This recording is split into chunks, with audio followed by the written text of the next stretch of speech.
والعاقبۃ للمتقین والصلاة والسلام علی سید الانبیاء والمرسلین اما بعد اعوذ باللہ من الشیطان الرجیم بسم اللہ الرحمن الرحیم یا ایہا الذین آمنوا توبوا الی اللہ توبۃ نصوحا صدق اللہ مولانا العلی العظیم وصدق نبی الامین المختار الکریم ونحن علی ذلک لمن الشاہدین والشاکرین والحمد للہ رب العالمین.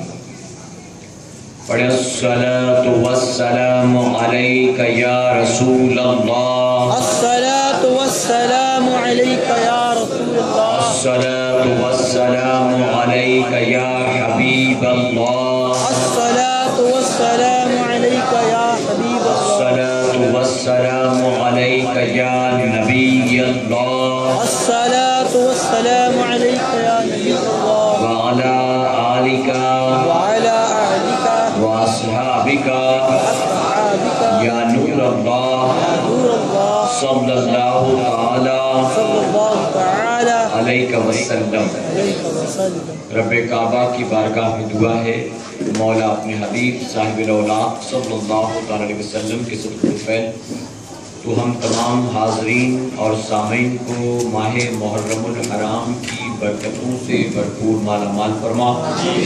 یا الہ العالمین اس نئے سال کو دنیا بھر کے مسلمانوں کی سربلندی اور کامیابی کا سال بنا اور ہمیں اس سال اپنے پچھلے تمام گناہوں سے سچی توبہ کر کے خوب نیکیاں کر کے تجھے راضی کرنے کی توفیق عطا فرما.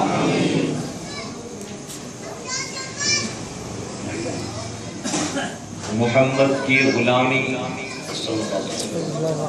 محمد کی غلامی دین حق کی شرط اول ہے. محمد کی غلامی دین حق کی شرط اول ہے. اسی میں ہو اگر خامی تو سب کچھ نامکمل ہے. بے شک. اور کی محمد سے وفا صلی اللہ علیہ وسلم کی محمد سے وفا تو نے تو ہم تیرے ہیں. یہ جہاں چیز ہے کیا لوح و قلم تیرے ہیں. میرے پیارے آقا علیہ الصلوۃ والتسلیم کے پردیوان میں رات کا کافی حصہ گزر چکا ہے اور عام طور پر جس وقت میری تقریر آخری مرحلوں پر ہوتی ہے اس وقت مجھے تقریر کے لیے آج آپ کے سامنے پیش کیا گیا ہے. قصور ساتھیوں کا نہیں ہے، غلطی ان کی نہیں بلکہ قصور آپ کا ہے کہ آپ ہی نے آنے میں بہت تاخیر کی. میں وعدے کے مطابق اپنے وقت پر آ گیا.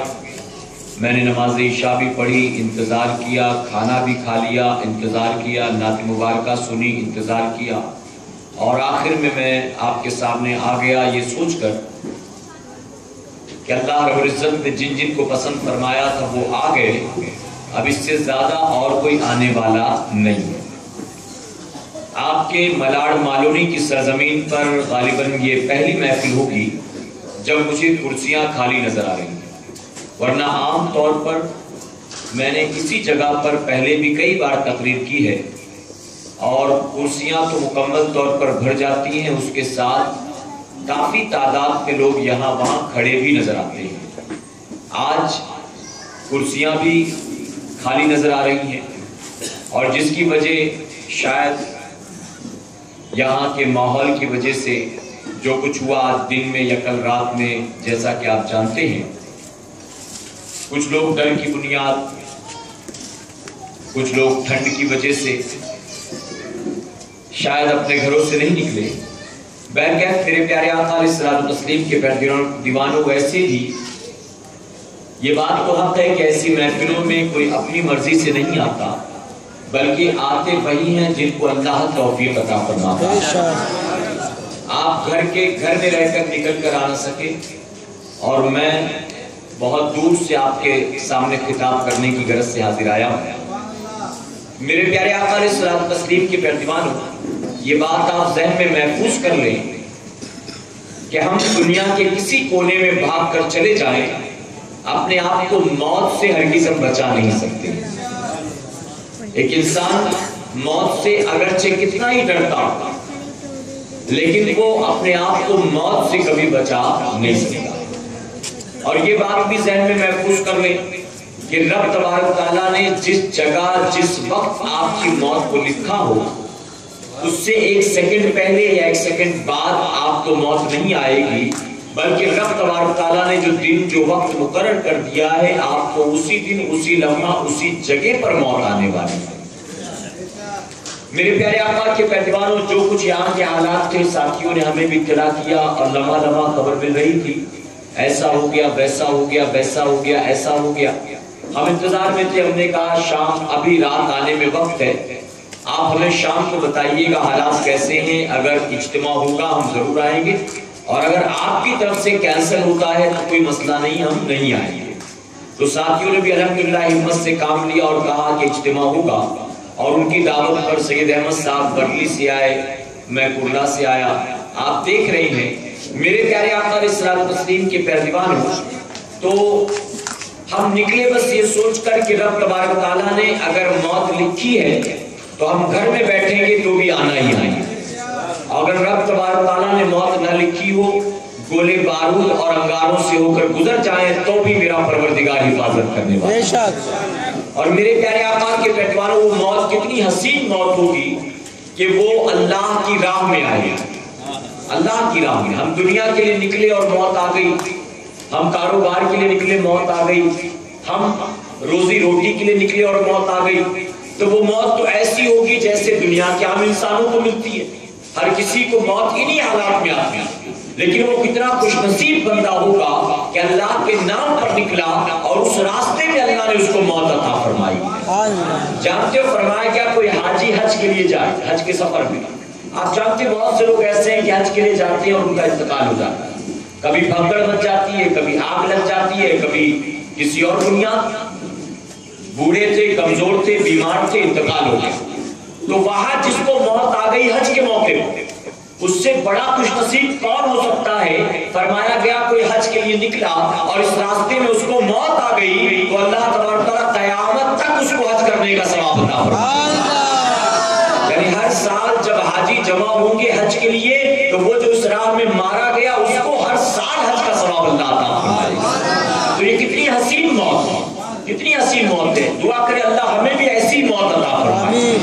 آپ نے دیکھا ہوگا انٹرنیٹ پر، آپ انٹرنیٹ دیکھتے رہتے ہیں، شاید نہیں دیکھتے ہیں تو آپ نے سنا ہوگا کہ آج یہاں جو حالات پیدا ہوئے وہ بھی انٹرنیٹ کی بنیاد ہوا ہے، جو کچھ ہوا ہے۔ ارے کتنے غریب ایسے ہوں گے جن کو پتہ ہی نہیں، جن کو پتہ نہیں ہے، کتنے ایسے جن کو پتہ ہی نہیں انٹرنیٹ آتا کہاں ہے، انٹرنیٹ کی سپیلنگ کیا، لیکن جنہوں نے دیکھا، دیکھنے کے بعد ایک اس طرح کا سینسیشنل ماحول کریٹ کر دیا، اس طرح کا ماحول برپا کر دیا، وبا کر دیا کہ ہر ایک کی پریشانی کا سبب بن گیا۔ میرے پیارے آقا علیہ الصلوۃ والتسلیم کے پیروانوں، ایک بات آپ ذہن میں محفوظ کر لیں کہ مسلمان جو ہوتا ہے وہ سب سے نہیں ڈرتا، وہ صرف رب سے ڈرا کرتا ہے، رب سے۔ تو اب یہ ہماری اپنی چوائس ہے کہ ہمیں رب سے ڈرنا ہے کہ سب سے ڈرنا ہے، رب سے ڈرنا ہے کہ سب سے ڈرنا ہے۔ اور دوسری چیز یہ بات ذہن میں محفوظ کر لیا کہ اس وقت پوری دنیا میں جو ہنگامہ برپا ہے مسلمانوں کے خلاف یا اسلام کے خلاف، دراصل ہمارے اور آپ کے ایمان کی حرارت کو ناپنے کی کوشش کی جا رہی ہے، ہمارے اور آپ کے ایمان کی حرارت کو ناپا جا رہا ہے کہ یہ مسلمان صرف کھچڑے شربت والا، رسم و رواج والا، مزار چادر گاگر والا ہے یا آج بھی اس کے دل میں نبی کی محبت باقی ہے۔ اور یہی وجہ تو ہے، ظلم کتنا ہو رہا ہے ہم پہ، بتائیے ظلم نہیں ہو رہا؟ ظلم کی انتہا ہے، ظلم کے پہاڑ روزانہ توڑے جا رہے ہیں، بستیوں کو لوٹا جا رہا ہے، بچیوں کو بیوہ بنایا جا رہا ہے، بچوں کو یتیم کیا جا رہا ہے، جو کچھ ہو رہا ہے پوری دنیا میں حالات ہماری آنکھوں کے سامنے، اس کے باوجود یہ سب کچھ ظلم و ستم ہم پر ہو اور ہمیں دہشت گرد کہہ کے اندر بھی ڈالا جائے، ہمیں ہی جیل کی قید میں، کال کوٹری میں ڈالا جائے، ہم پر ظلم کیا جائے، ہمیں کو مجرم ٹھہرایا جائے۔ اے مسلمانوں، اس کے باوجود دل کو تسلی نہیں ملتی ہے، کبھی معاذ اللہ کہیں قرآن کو جلایا جاتا ہے، کہیں جو ہے مسجدوں کو ویران کیا جاتا ہے، کہیں مسجدوں کو شہید کیا جاتا ہے، کہیں پر میرے نبی کے نام پر معاذ اللہ گندے گندے کارٹون بنائے جاتے ہیں، گندے گندے چٹکلے لکھے جاتے ہیں، گندی گندی فلمیں بنائی جاتی ہیں۔ جاتی ہے تو ہم پر ظلم بھی ہوتا ہے، ہمیں بدنام بھی ہوتے ہیں، اور اس کے باوجود اسلام کی مخالفت بھی کی جاتی ہے، اسلام کو بھی بدنام کیا جاتا ہے، پیغمبر اسلام کو بھی بدنام کیا جاتا ہے، ہمارے نفس کی حرارت کو ناپا جا رہا ہے۔ اے مسلمانوں، واقعی تمہارے دل میں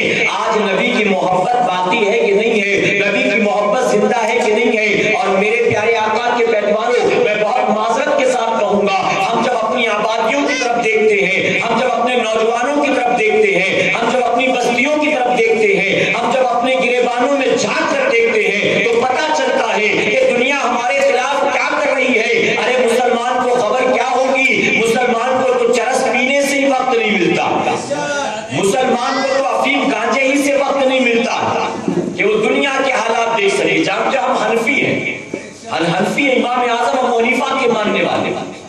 امام اعظم ابو حنیفہ رضی اللہ عنہ کے نزدیک فرمایا گیا کہ جمعہ کی نماز کا امام وہ بنے جو دنیا کے حالات پر نظر رکھتا ہو، دنیا کے حالات پر۔ اور جانتے ہو کیوں؟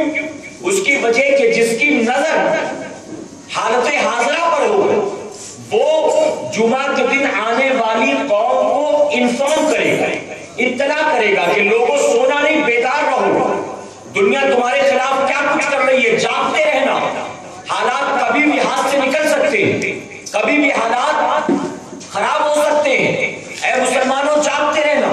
تو امام اعظم ابو حنیفہ رضی اللہ عنہ کے نزدیک جمعہ کا امام وہ ہو جس کی دنیا پر نظر ہو۔ ارے امام کی دنیا پر نظر کیا ہو، ہم دنیا میں بھٹکتے رہتے، ہم کوئی خبر نہیں دنیا میں کیا ہو رہا، دنیا میں کیا ہو رہا۔ انٹرنیٹ پر کسی نے کچھ کہہ دیا، کسی نے کچھ لکھ دیا، بس نکل پڑے جاہلوں کی طرح، نکل پڑے، کوئی ہوش نہیں، کوئی انویسٹیگیشن نہیں، کوئی اطمینان سکون نہیں، کوئی صبر نہیں۔ میرے پیارے آقا علیہ الصلوۃ والتسلیم کے پیروانوں، الحمدللہ ہم نبی زحمت کے ماننے والے نہیں ہیں، ہم نبی رحمت کے ماننے والے ہیں۔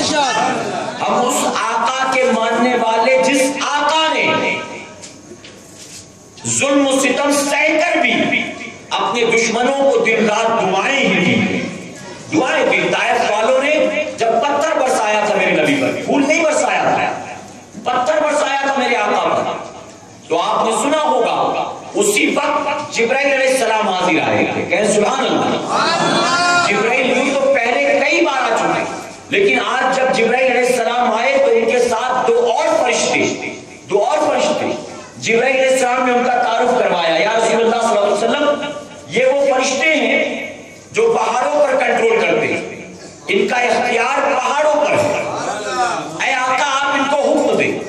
طائف والوں نے آپ پر بہت ظلم کیا، آپ پر پتھر برسائے، آپ کو گالیاں دی، آپ کے جسم ناز کو لہو لہان کیا، آپ کے نالے پاک خون سے بھر گئے، آپ کی پنڈلی مبارک سے خون بہنے لگا۔ اے آقا اللہ نے ان پہاڑوں پر قدرت رکھنے والے فرشتوں کو میرے ساتھ بھیجا ہے، یہ بس آپ کی زبان کھلنے کا انتظار کر رہی ہیں۔ اے آقا آپ کے لب ہلیں گے، یہ فرشتے دونوں طرف کے پہاڑوں کو ملا دیں گے اور طائف والے اندر مٹ کر رہ جائیں گے، طائف والے اندر پس کر رہ جائیں گے۔ اے آقا آپ ان کو حکم دیجئے تاکہ فوراً طائف والوں کا کام تمام کر دیا جائے۔ تو جانتے اس پر میرے آقا نے کیا فرمایا تھا؟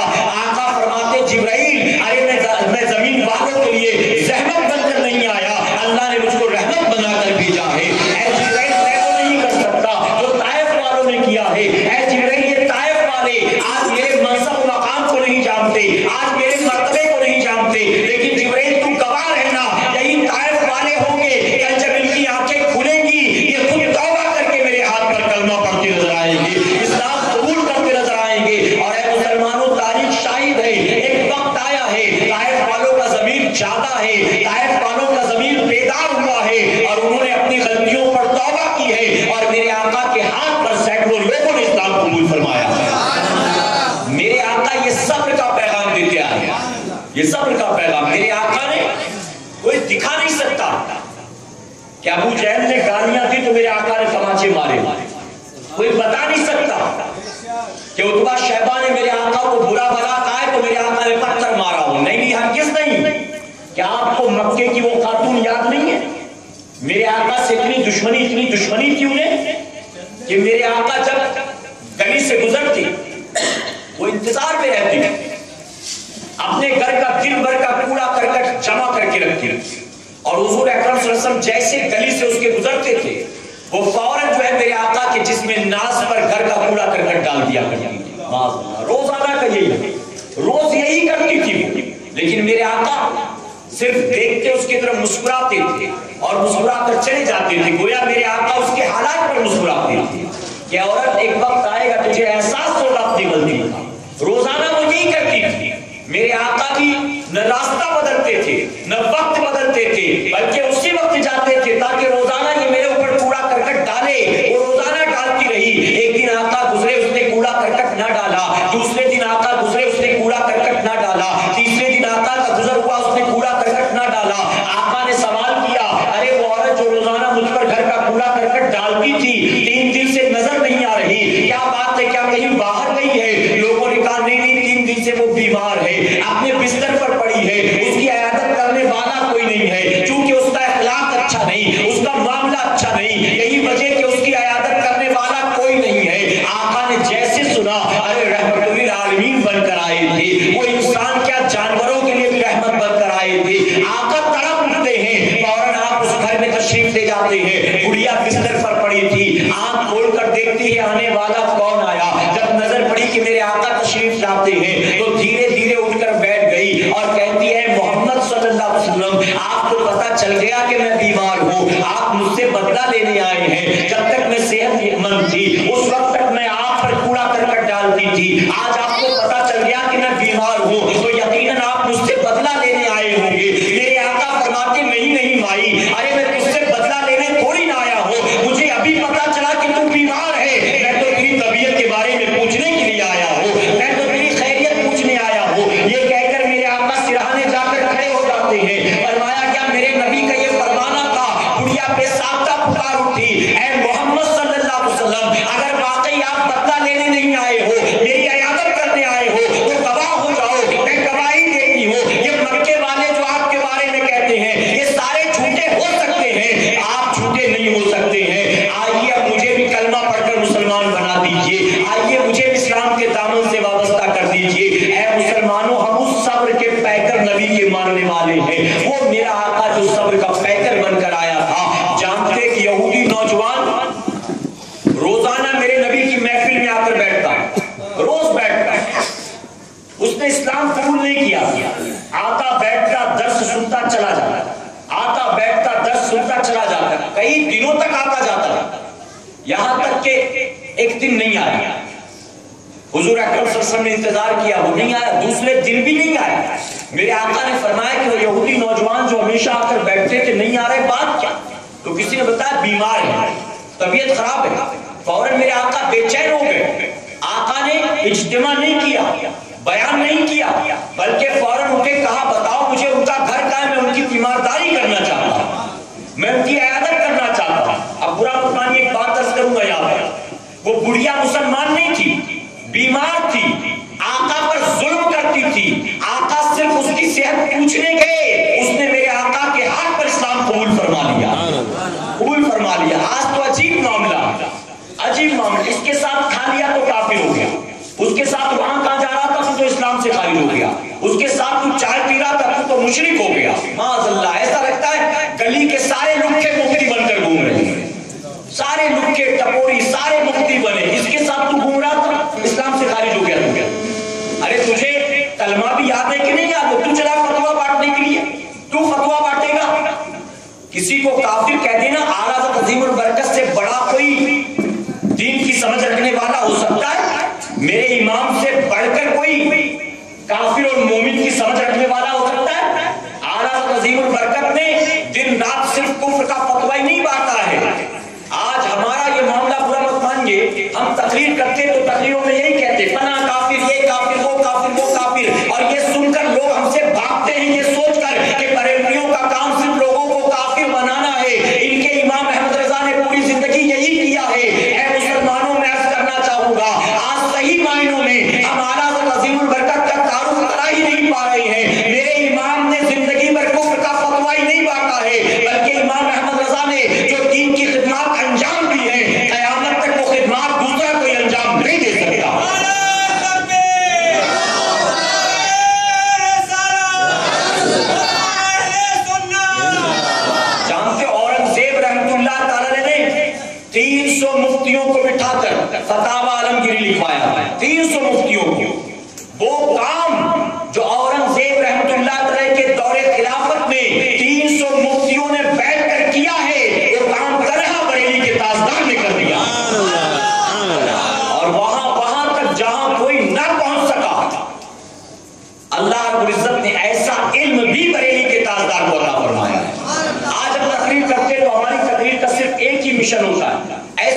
اچھے دار تقریر کروں کہ لوگ نعرے لگائیں تاکہ جانے کے بعد یار زبردست بیان کیا. کیا بیان کرتے, اگلے سال محرم میں ان کو ہی بلانا ہے, اگلے سال ربیع الاول میں ان کو ہی بلانا ہے. میں ایسی تقریر کروں کہ بیان کے بعد اور 4 تاریخ لینے والے آ جائیں, میری روزی روٹی نکل پڑے. اے مسلمانوں, صحیح طور پر تعارف نہیں کرایا جا رہا بریلی کے تاجدار کا, اور اسی لیے جامعہ PhD پٹنہ مولانا حسن رضا صاحب نے کہا تھا لوگ رضا کے نام کو کیش کرتے ہیں اور اس کے بعد زندگی بھر عیش کرتے ہیں. لوگ رضا کے نام کو کیش کرتے ہیں پھر زندگی بھر عیش کرتے ہیں. یہاں جا رہے وہاں جا رہے, فلائٹ میں گھوم رہے, اے سی میں گھوم رہے, زندگی بھر عیش کیا جا رہا ہے اعلیٰ حضرت کے نام پر. اعلیٰ حضرت نے پوری زندگی کیا کافر کا فتوا بانٹا؟ بتا ہی نہیں سکتے کہ بریلی کے تاجدار نے 4 لوگوں کے علاوہ کسی 5ویں کو کافر کہا, 4 کے علاوہ کسی 5ویں کو کافر کہا. بلا کر ثابت کرو. آج تو ان 4 کی بات دور کی ہے, ہر ایک کو کافر کہا جا رہا ہے. یہ بھی کافر ہو گیا, وہ بھی کافر ہو گیا. جو منہ میں آیا کلمہ 5 یاد نہیں, داڑھی نہیں چہرے پر, جینس ٹی شرٹ پہن کر گھومتا ہے, لیکن کہتا نہیں فلاں کافر ہے فلاں کافر ہے. اللہ اکبر. اللہ بچنے کی توفیق عطا فرمائے, بچنے کی توفیق عطا فرمائے. جہاں علم نہ ہو بات مت کرو, اور علم ہو تو بات کیا کرو. سمجھے, علماء کی سنگت میں اٹھو بیٹھو, یوں ہی زبان میں کچھ بھی آئے تو نہ کہہ دیا کرو. جانتے ہو تم کسی کو بھی کافر کہتے ہو, کسی کو مشرک, کسی کو صلح کلی, کسی کو بدعتی, جو منہ میں آیا بک دیا. اعلیٰ حضرت عظیم البرکت اپنے مریدوں کے ساتھ تشریف فرماتے, ایک کتا جا رہا تھا سامنے سے, سنا ہوگا شاید آپ نے, کتا جا رہا تھا. کسی نے مرید نے کہہ دیا دیکھو وہاں بھی جا رہا ہے, دیکھو وہاں بھی جا رہا ہے. اعلیٰ حضرت نے فوراً فرمایا توبہ کرو, توبہ کرو. اس نے کہا حضرت ایسا کیوں؟ ارے میں نے کتے کو وہاں بھی کہہ دیا تو گویا حکارت کی بات ہوئی, تو اس میں توبہ کیوں؟ آپ فرماتے کل بروز قیامت یہ کتا تمہارے خلاف اللہ کی بارگاہ میں مقدمہ دائر کرے گا. اے اللہ, میں کتا بن کر پیدا ہوا, تو نے جس حال میں رکھا میں خوش تھا, تو جو کھلاتا پلاتا تھا میں کھاتا پیتا تھا. اے اللہ, میں نے کبھی تیرے حبیب کی شان میں گستاخی نہیں کی, میں نے کبھی تیرے محبوب کو برا بھلا نہیں کہا, لیکن اس نے مجھے تیرے حبیب کا گستاخ کہا, اس نے مجھے تیرے محبوب کا گستاخ کہا, میں اس سے انصاف چاہتا ہوں. تو امام احمد رضا خان فاضل بریلوی رضی اللہ عنہ, یہ اس شخصیت کا نام ہے, یہ اس پرسنالٹی کا نام ہے. آج اعلیٰ حضرت کا صحیح تعارف نہیں ہو رہا. ایسا لگتا ہے اعلیٰ حضرت یا تو ناز شریف لکھتے تھے یا تو کافر کا فتوا دیتے تھے, تیسرا کوئی کام کیا نہیں. اے مسلمانوں, جانتے ہو امام احمد رضا خان فاضل بریلوی رضی اللہ عنہ یہ کسی شاعر اسلام کا نام نہیں ہے, یہ صرف کسی فتوا دینے والے دارالفتہ کے مفتی کا نام نہیں ہے, بلکہ امام احمد رضا خان فاضل بریلوی رضی اللہ عنہ تنہا وہ ذات ہے جن کو اللہ تبارک تعالیٰ نے 72 سے زیادہ علوم پر مہارت عطا فرمائی. جانتے ہو گلبرگہ شریف کے یونیورسٹی کے پروفیسر جو لوگوں کو اعلیٰ حضرت کے بارے میں پڑھاتے ہیں اور لوگ اعلیٰ حضرت کو پڑھ کر PhD کی ڈگری لیتے, ڈاکٹری کی ڈگری لیتے, انہوں نے مجھ سے کہا, گلبرگہ کی ایک محفل میں ملاقات ہوئی, مجھ سے کہنے لگے اعلیٰ حضرت کے بارے میں گفتگو ہو رہی, انہوں نے کہا دنیا میں بہت ساری شخصیات ایسی ہیں جن پر ریسرچ کیا گیا, جن پر PhD کیا گیا, لیکن ایک وقت کے بعد پیدائش سے لے کر ان کی موت تک کے سارے حالات, ساری تحقیقیں مکمل ہو گئی, موضوع کمپلیٹ ہو گیا, اس انسان پر ریسرچ کمپلیٹ ہو گیا, لیکن کہتے ہیں کہ تنہا اعلیٰ حضرت عظیم البرکت کی ذات وہ ذات ہے کہ جن پر ریسرچ کبھی مکمل ہو ہی نہیں سکتا ہے. ہم جیسے جیسے ریسرچ کرتے چلے جا رہے ہیں, ان کی زندگی کے نئے نئے گوشے آنکھوں کے سامنے آتے چلے جا رہے ہیں. یہ لفافہ چھاپ مولوی, اس کو پتہ ہی نہیں اعلیٰ حضرت کون ہے, بس آیا تقریر کی, یہ کافر وہ کافر, یہ کر کے نکل گیا, بس اس کو خود کو پتہ ہی نہیں اعلیٰ حضرت کون ہے. میرے پیارے آقا کے پیغمبر بریلوی ہو, اعلیٰ حضرت کے ماننے والے ہو, ذرا اپنے امام کی ذات کو سمجھنے کی کوشش کرو, اپنے امام کی ذات کو سمجھنے کی کوشش کرو, اور جس دن سمجھ جاؤ گے یقیناً اس دن سے صحیح معنوں میں مسلک اعلیٰ حضرت کے سانچے میں ڈل جاؤ گے انشاءاللہ. ہاں یقیناً اعلیٰ حضرت عظیم البرکت نے کبھی کسی غدار کو, نبی کے گستاخ کو کبھی بھی برداشت نہیں کیا, کبھی برداشت نہیں کیا. میں یہ کہوں گا آپ نے صرف پوری زندگی شدت سے کام نہیں لیا, بلکہ امام احمد رضا خان فاضل بریلوی کی زندگی اٹھا کر دیکھ لو, آپ نے وقت پڑھنے پر شدت سے بھی کام لیا ہے, مصلحت سے بھی کام لیا ہے, اور ساتھ ہی ساتھ آپ نے جو ہے جہاں ضرورت پڑی ہے پیار محبت